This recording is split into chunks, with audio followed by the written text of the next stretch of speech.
Good afternoon, YouTube. Hello, good morning, good afternoon, good evening. It's your old pal, Dustin Brewer, your brand manager extraordinaire for Zephyr Drone Simulator, back with me in the navigator's seat. We've missed him. You've missed him. I know I've missed him. We've got Bo Van Buren back where he should be, helping to make the stream happen, looking healthy, looking kind of happy. Good to have you back, buddy.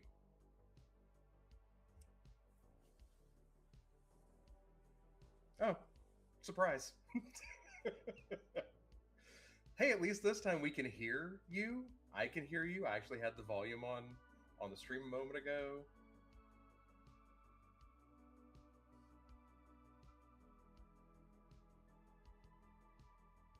You're right. You're right. It was there for just a second, then it fell off. But you know what? We're still doing half better than last time, because last time you couldn't hear either one of us, and now you can. So, while you're fixing that, I'll fill in the air. Sir Big Bacon. Not again. It's fine, Ben. We got it. We're taking care of it. It's Nobo audio. You're right. You're absolutely right. It's because it defaulted back to, because when you update any of the streaming software, it auto changes your device back to default, which in this case says that my webcam is my default audio recording device. That makes perfect sense. So I had to edit it back to being my Yeti because it's my more professional sounding mic. Yay. And also, a lot of webcams don't have microphones in them, do they? That's kind of terrifying. Oh, some of them do, but it is what it is. But you guys should be able to hear me now. Hey! Yes. I can hear you. I've been able to hear you the whole time, much like Sam Reich. The whole time. But hey, it wouldn't be a stream with us if there wasn't just something slightly off in the very beginning. Good old audio issues. Yeah. Hey. I am well known. I am a known entity for audio issues. Yeah. You know what we could do? We could start a poll, and then before the next stream, people could guess on what is going to be slightly off. What's borked this stream? What's borked this time? What's going to possibly be? You know, we can roll for it. We can roll a d20. Surely it can't be more than 20 things. Roll for borked. Roll for bork. I like it. I'm not against it. So anyway, welcome back into your computer chair. The healing process is going well. Oh, you say that, but literally immediately as soon as the stream's done, I'll be back on my bed with the ice on. See, that's part of the process. That's what we want to see. I am struggling. Well, I mean, you did have your entire ACL rebuilt using part of another part of your body, which is horrifying. I mean, the body horror part of it's sure, but the medical wizardry that's involved with that is super cool. It is really cool. But congratulations on being, well on into your healing journey. That's pretty awesome. For sure. Shameless plug here. Let's say you're a drone pilot, right? Right. Let's just say you're part of a precinct, and with all this horrible weather that we've had, especially where I live up in the north, having to get knee replacement surgery is probably not out of the realm of reason, but you still want to keep brushed up on your skills as a drone pilot. Bo, do you know of any way that one could possibly work on those muscle memory mechanics while not engaging in actual drone flight outside? It's really just I'm drawing a blank. Can you fill in the gaps for me, sir? Allow me to fill in your gaps. So, Zephyr Drone Simulator works on pretty much any rig. We, in fact, just put in our step-by-step process. Like, let's say you've got an older computer, right? It's running Windows 10. It's maybe it doesn't have the most up-to-date graphics card.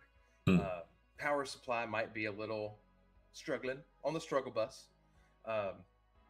We update our sim so often that we try and do the latest and greatest, the best of the best. But not everybody has that in their computer rig. We have a solution for that. We have a step-by-step guide now in our wiki that shows you how to download the appropriate version for your setup. So it does take a little bit of fact finding on your part to know what your equipment looks like, but then since you've had your knee replacement surgery, you can have the appropriate version of Zephyr Drone Sim on your computer, on your machine, using your controller that you already have for flying drones. It's true. And just keep that muscle memory going. Or let's say you're new and you've never really flown a drone before, but you play console, you've got a PS5, something along those lines. That controller will work as well. Just put it into your computer, your machine, have it all calibrated up. You can also use the calibration software within our drone simulator. And then you can fly a drone around while you're healing, working out your mind, your fingers, letting your knee heal. Pretty incredible, really. When you get down to it, it's very fascinating. It's nice to know that we can be part of people's healing journey if they really want us to. So yeah, I thought today would be kind of a fun day to kind of take a step back, since we had that quick update with the sim to make sure that we're getting as many people the best version of the sim that they can handle, not necessarily the best version that we put out, because that's the tippy top of the line. You can't have the corral of devs that we have and not put out good quality content. It's true. So yeah, for sure. Outside of that, I think we can get into the news if you want to. Yeah, sure. The news of the day.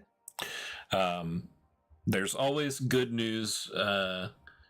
Well, drone news is always kind of a mixed bag, to be fair. Exactly. There's some excellent things. There's some not so excellent things. Sure. But as you know, as a whole, we like to keep things light. So I'm sure that, there's always, a disaster happening somewhere. Sure. And, we have a story about that later on, which I think we'll probably do that one last, I think. Okay. Because, it's one of the more inventive ways that, drones are being utilized. And it's always cool to hear about how people are using them to respond to disasters and saving lives. So yeah, I know that on our socials, we've posted a couple of times this week about different types of ways that drones are being used to save lives, as well as, our furry children. No bears this week. No bears, just some dogs. But yeah, but we'll take it. But you're absolutely right. I think we hear a lot of the negative about drones in the news right now because it is very topical. It's also really scary, which is why we do our best to position ourselves as a force for good in the drone industry, within the sphere overall. We want people to have, that's why we do training. That's why we have the simulator. We want people to be the best at it possible, so that they can fly safely, so that they can protect, the assets that they're investing a lot of money in, like a drone. Drones can be very expensive. Oh, for sure. So some of the ones in the sim are worth like $40,000. Yeah. It's insane. Yeah, we have 24, 25 different drones in the sim right now. And they've run the gamut from being like a ancient SEMA to being, some of the most bleeding edge or cutting edge drones that you can get. Yeah, absolutely. We try and stay on top of that for sure. I still like flying the Bebop, just while still being, Bebop and Rocksteady. Yeah. Shout out to the Ninja Turtles. Ninja Turtles, and also Cowboy Bebop. Oh yeah, fair. Cowboy. My brain always goes to Bebop and Rocksteady. You think that would be opposite because I'm older than you are, and still am a giant Ninja Turtles fan. Different strokes for different folks, man. Sure. But that being said, we do try and keep things a little bit lighter when it comes to drone news. There's a couple things that I think are interesting that I'd like to share off the rip. We'll get past those first. But one of those being that Drone Shield integrated the Robin radar for the layered drone aerospace protection. And essentially what that is, Robin radar is this, it's a system that specializes in a 360 3D radar that can track small objects. And I think it's one of those things that maybe that might make people feel a little bit safer knowing that this technology is in place, especially as like we're seeing drones in the marketplace as tools being used and then having that tracking for those tools. I think that's important. Oh yeah, for sure. I think it's no different to me than driving a car or honestly firearm ownership. Like if you want to go through those processes and those steps and have that responsibility, we kind of have to know a little bit more. You have to give up a little bit of that, not freedom, but a little bit of that privacy because you're engaging with the overall body politic. So we got to know a little bit more. And I think having this tracking in place is responsible. I think it's a responsible thing to do to be able to hone in on drones because that the longest time, tiny flying objects were not able to be tracked. So it's neat to see that progression. And honestly, necessity, the mother of invention. I think that's important. It's going to enhance radar technology maybe across the board. Yeah. You never really know what kind of impact your research or your technology is going to have until much, much later. Oh, for sure. Yeah, you're absolutely right. Like, none of us know the ramifications of this, this wave that we're kind of riding when it comes to drones. You can kind of see glimmers, especially in logistics. Yeah. And unfortunately, military, just what we're seeing overseas. But I think here at home, domestically, in practices, there seems to be almost a limitless amount of applications. So really great for us. Developing the sim, making new modules, new scenarios, things of that nature. So this is another pretty cool one out of the same. It's all coming from Drone Lab. This is from Marion McNabb. But the Warren County Community College is launching their counter drone security training program. And I wanted to bring this one up because we work with a couple different curriculum groups, and it's neat to see colleges come up with these different avenues of training, education, and awareness around the drone industry. I think we need to see more of that. It's going to be a large part of the marketplace moving forward, and it's neat to see them be proactive. So good on Warren County Community College for doing that. Off the top of your head, what are some of the other ones, Bo, that we work with as far as curriculum builders? You mean as far as like schools, or just the folks that we have partnered up with to do work with curriculum specifically? Both. Yeah, I'm still trying to. I'm trying to work out the audio thing. They're saying that you're quite a bit quieter than me. Right. We're recording this through Riverside again. Since I'm hosting, I kind of wanted to see, how it works again. I know that sometimes it quiets down the audio. I've boosted his mic and quieted mine, so hopefully that helps. But I'm hoping that mine isn't absolutely just super mousy now. Yeah, I'm not. But I do have the correct mic selected, so just so we're on tracking. Yeah. So anyway, about curriculum builders. Yeah. So two of the people, the groups that we work with would be USI and Pilot Institute, in a much less explored manner. I'd love to have some of those guys on the call. That would be super interesting. Speaking of that, we got an announcement about that too. We do. That's true. We actually have USI coming on board hopefully next month to be our guest. But yeah, that's true. Actually next week, isn't it? Yeah, literally next week we'll have Dr. LaQuata Sumter on the call.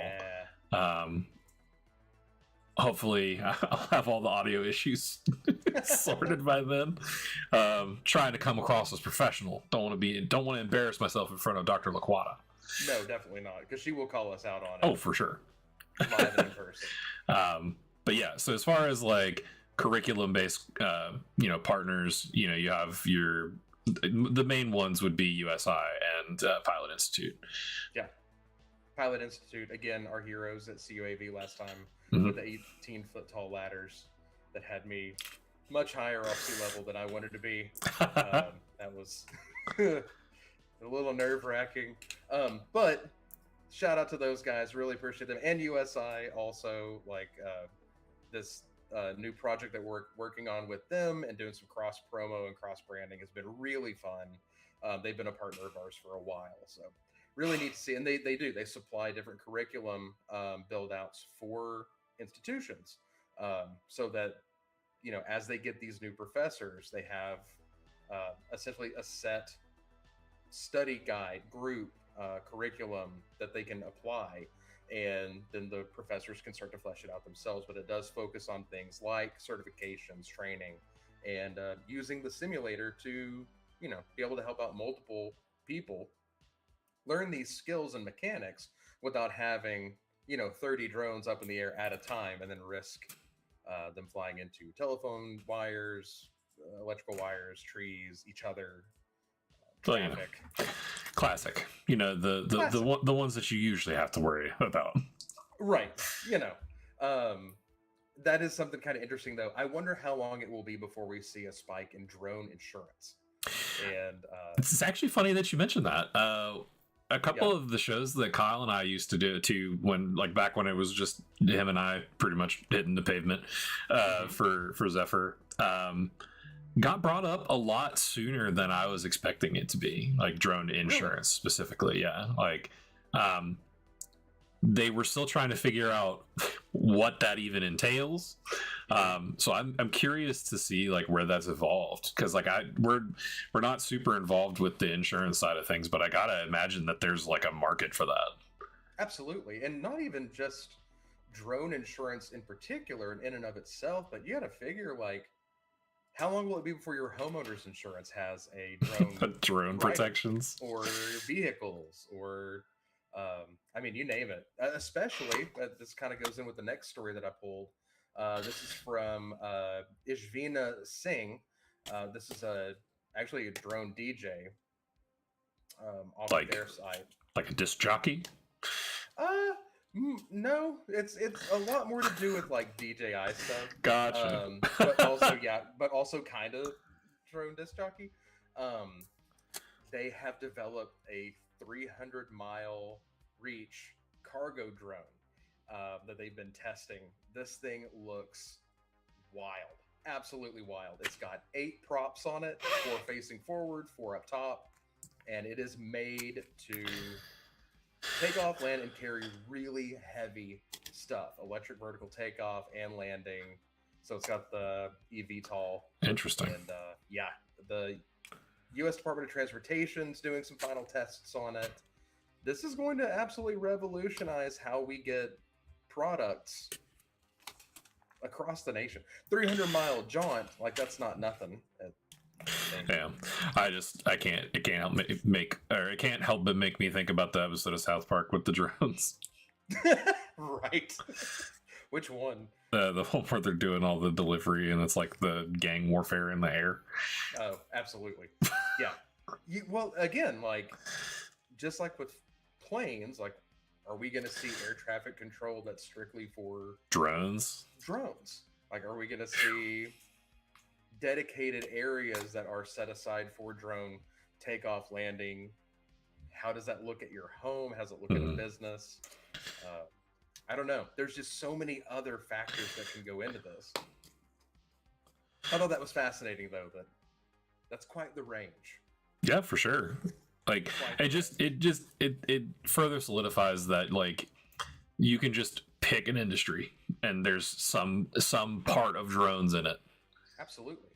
And then within the industry itself, this is pretty cool. This actually comes from the UAV coach, Zach Dukowitz. Released just a couple days ago, but essentially the Sky Rover S1 being the direct competition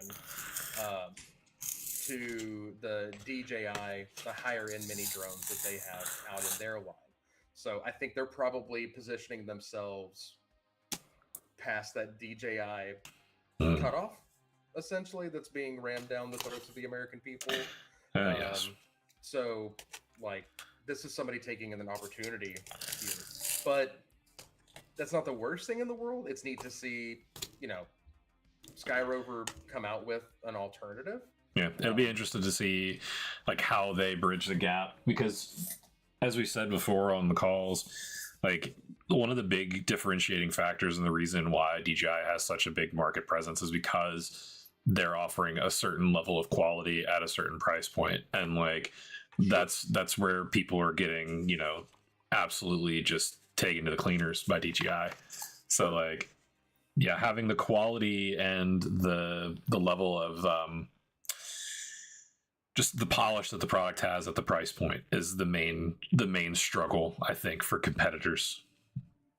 The spec sheet on this one I'm impressed with. That's really why I brought it up, and I'm sure that as we learn more about it, it may be one of those that we wind up adding to the sim down the line, because we look at like what's the zeitgeist in drones within the current populace, and how can we apply that to our sim so that people have essentially what they're using in real life within the simulator.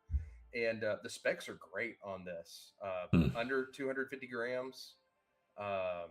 So no registration required mini class. The camera is a 1/2-inch 48 MP Sony sensor.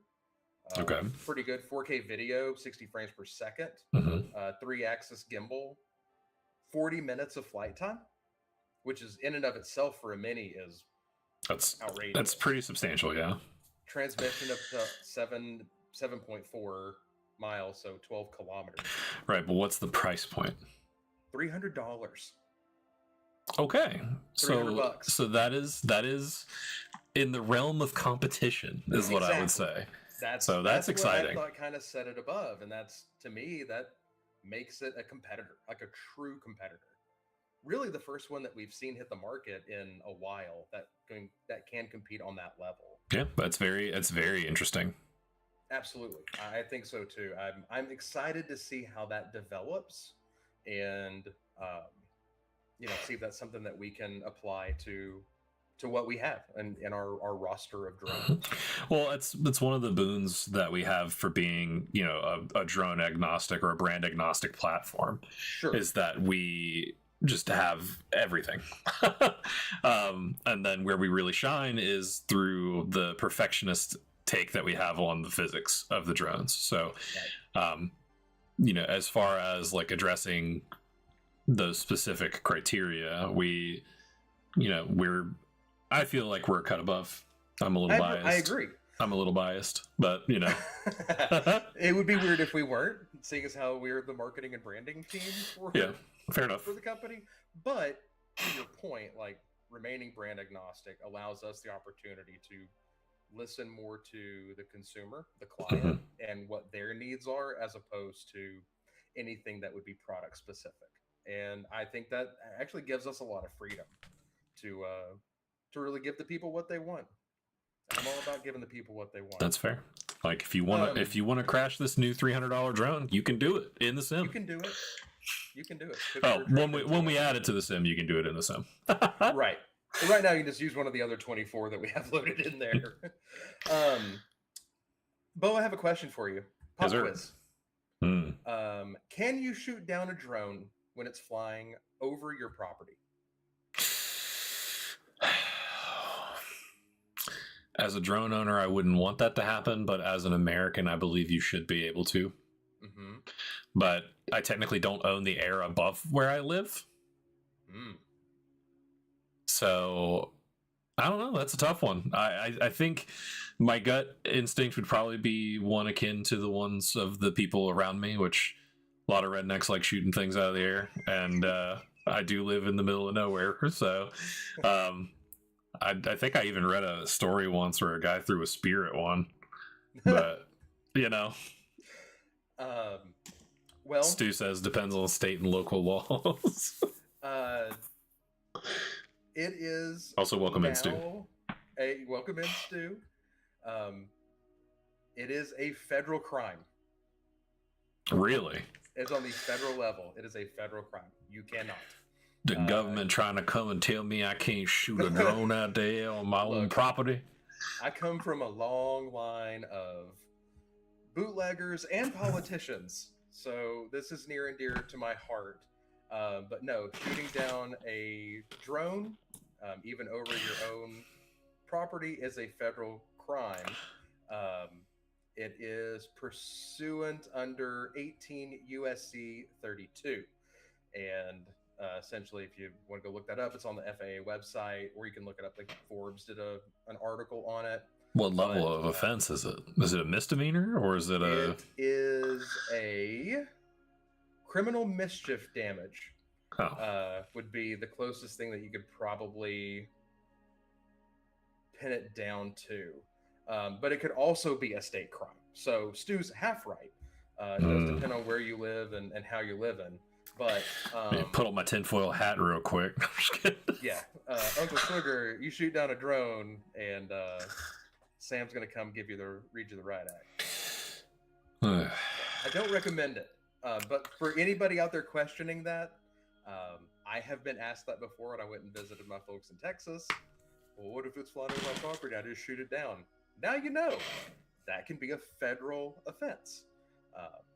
And knowing is half the battle. And knowing is half the battle. And that's what we are here to do, is to inform you. And because drones are being classed as an aircraft, shooting any aircraft, federal crime. Don't do it. That's wild. Yeah. I got a lot that I could say on that, but I'll just leave it be. Stu coming in with the correct take, probably because it is considered an aircraft. My man. Doesn't mean I gotta like it. That's absolutely true. I don't like what the government has about most rules and regulations, but you know what? Them's the breaks. Yeah. Consult your local politicians if you want to change that. I don't know why you would. Just don't Ron Swanson it. It was really funny on Parks and Recreation, but don't shoot the drone. It's bad for you. Fair enough. Okay.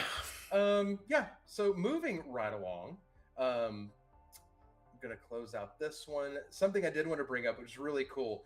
Huge shout out to our friends over at Commercial UAV News and to our partners over at Unmanned Systems Technologies for releasing our press release from last week. Nice. So it's really cool. Really appreciate them doing this. It means the world to us. Anytime anybody helps to promote anything new within our sim, but this was a really big one. It's the payload portion of our simulator going into effect in the next update that will be available wide-ranging very soon, but in collaboration with drone responders, the National Institute for Standards and Technology, so NIST, which has a lot of their training within our simulator as well, the Omada Group, and Sarah. So for all parties involved, thank you so much for helping us out and being a part of this next release. And huge shout out to UST and Commercial UAV. Y'all are my heroes. I really am grateful to see this go out to a lot of people. So really cool. For sure. Maybe we should we post the link in the chat? We can. That's a really good idea. I'll do the one for CUAV News. Post that here. Groovy. I was just going to ask that, Stu. Makes sense. Yep, you're right, Heath. Yeah, Stu, you're right on with that as well. Sarah M. That was my follow-up Q2, Stu. Sarah M. Surely not. Is that my cousin Sarah? That would be really cool. That's how many cousins you got? I'm beginning to think you're related to everybody in the States. Homie, I have. My grandma had 6 siblings, and they all had a slew of kids. It wasn't until you got to my family line where it started to kind of dwindle down. But I've got a bunch of cousins, and we all grew up like very close. So, yeah, if your drone crashes on my private property, it's mine now. I believe that falls under the Finders Keepers law. Sarah. Yeah, it is my cousin Sarah. Hey. I think that comes from the Finders Keepers Losers Weepers. Losers and Weepers. That's the clause. So it's Finders Keepers. Yeah. The clause being subsection 3, part A. Losers Weepers. Yeah, of course. Lose is to weep. But yeah, you're not wrong at all. It depends. Can you defend it? Just don't shoot it out of the air. No, once it's on the ground, is it carte blanche? I'm sure we're wrong, and 1,000%. Don't take it. Put out a blanket statement here. Don't do that. Also, a lot of this is some of this is banter. The rest of it is news. Totally. Probably about like 60% news, 40% banter. Yeah, I agree with that. That's maybe 70-30. Maybe. Well. Basically, just replace airplane. You have your answer for most laws. Fair enough. Yeah, no, Stu, you're right. I think because it is considered aircraft, you could just swap out drone for airplane, and you're right on the money. But yeah, so there's the link to the commercial UAV news, our press release. If you want to get more familiar with that, read through those. Again, big shout out to Arcady, who's been a huge proponent of this new edition. So really, really cool to see. So the last piece of news, and this is my favorite because, again, and Sarah knows this, we grew up in Tornado Alley, Western Arkansas, right next to Oklahoma.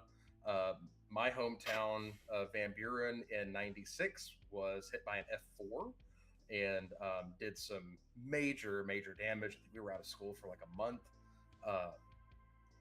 Oh my God, that was 30 years ago. That's insane. That hurts my brain to think about. Not your bones. In 1 month, it will have been, well, my bone, not as much as your bones, but definitely, I feel it. I feel it in my back more than anywhere. But growing up in Tornado Alley and how important it was for early detection, for tornadoes and safety preparedness, to see drones enter into the meteorological space is exciting for me. I'm a weather nerd on the side. Big shout out to like Ryan Hall. Jay Hillgardner was kind of my inspiration for getting into weather as just like a little side hobby thing. So it's really cool to see how drones are being utilized when it comes to meteorology and tracking of tornadoes, checking things like wind shear, wind speed, barometric pressure, all those special ingredients. So yeah, we got a story to share. This is out of, again, this is from Zach Dukowitz. But coming out of the, let's see, where are we? Oh, it's from the Otis Project. Otis Project, yeah. Otis Project. I couldn't remember the acronym. But nevertheless, this is, we're going to play you a little clip because this is really something cool to see. Are you ready to go with it? I believe so. Okay. Let it rip. All right, just blast. Oh, that nailed me. All right, guys. You can do it, guys. Just you have to be fast. The observations of tornadoes by UAV Systems, or Otis Project, started as a conversation between brothers and among friends, asking the question, would it be possible to fly a drone into a tornado? I was like, I don't think that's possible. Your first thought is like, there's no way a drone can survive, that is so cool. Of a tornado. Tornadoes move at incredible speeds. They have incredible, airspeed going around. They have vertical wind speed, that they're moving on the ground at a certain speed. There's so many different forces going on. There's debris in the air. There's water. There's yeah, I mean, as you can see there, the Otis Project doing some really, ground circulation, tornado on the ground. Really tornado on the ground. Tornado on the ground. The right team, the right place. After several attempts, use these efforts. What they set out to accomplish: measure these 3D wind loads and work with the FAA for, better detection. They've intercepted 8 tornadoes and with 11 different drones, getting high-resolution thermodynamic data and flight telemetry. So that's really cool. The Otis is a not-for-profit. So remember when we're talking about things like cuts to government spending, things within the budget that matter. The world is still a big, scary place that tries to kill us often. Accurate. So having research into things like this and seeing drones be utilized for something that is such an overall good for us for humans is it's inspiring. And again, another shameless plug to talk about our simulator. Weather doesn't impact it as long as you've got power and a controller and our sim. You can practice anywhere at any time under any conditions. So that's really cool to see both sides of it, how drones are impacted by weather and how we're impacting it with drones. So pretty freaking cool, right? Agreed. Yeah. Just in general, seeing like all of the, it continuously blows my mind how many different like fields that, you know, drones permeate through. Like, you know, I would never have personally been like, yeah, let's fly my drone into a tornado. Let's see what happens. But there are people who are admittedly kind of crazy that are willing to throw that kind of, you know, throw those dice. And because of it, that's where we get advancements and stuff in the fields. Like, they develop the tech for it, then they just do it. And I think that's kind of beautiful. I do too. Look, it used to be on my email signature back in the day for the longest time. It's one of my favorite sayings, and it's like just butchered Latin. But Fortis Fortuna Adiuvat, which is essentially fortune favors the bold. And without some of these like people willing to throw their drone into a tornado, we're never going to know, right? It's accurate. How do you don't know until you know. So it's really neat to see people kind of taking those steps and seeing how our product can impact those people that are doing these things to increase their training, safety, preparedness, and awareness, and seeing the benefits of that just from, you know, some of the groups that we get to work with, especially in the education sector. It's really kind of a neat privilege to get to dissect. For sure.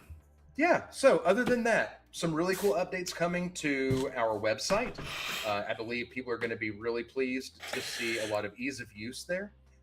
Some new tabs, easier navigation, and a lot easier to interact with us if you're interested in getting the sim, whether you're a hobbyist or if you're a precinct looking to do your public safety, or an inspection group looking to, you know, increase drone training for bridge inspections, tower inspections, whatever that may be. So be able to get to us a little bit easier that way, navigate our website a little bit better.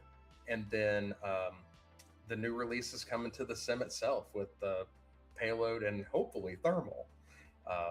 Again, those thermal images that we shared last week, I tremendous, thought were just absolutely gorgeous. The guys did such a good job. I can't say it enough. I can't sing their praises enough. Of course. Like, I mean, we wouldn't have jobs without what they're doing. So absolutely not. Yeah, you're absolutely right. And honestly, I like to make Dane blush. Like, it's my favorite thing in the world. Seeing you two interact in person at UAV was pretty tremendous too.